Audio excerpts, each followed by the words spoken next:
even though you read it as a Christian and as an academic.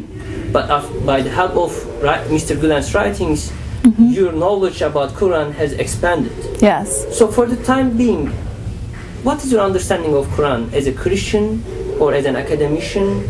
I mean, what's your understanding of Quran now? What do you want to comment on it?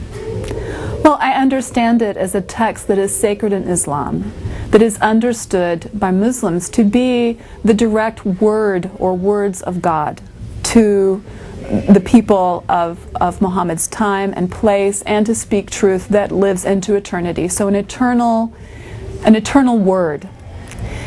That is the way that some Christians understand Christian scriptures, to be, at least in the original manuscripts and the original writings, so inspired by God's Spirit that it is as if God is speaking. I think most Christian scholars in this century don't see the Christian scriptures in precisely that way. We see them as truths revealed by God, but written down, mediated by human beings who are communicating a very real experience of the presence and the will and the wisdom of God, but in human words.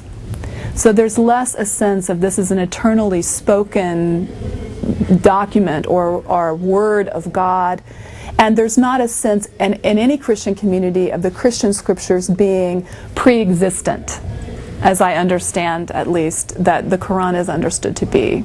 So there's a very different understanding. I respect the Quran as being the sacred text of another tradition.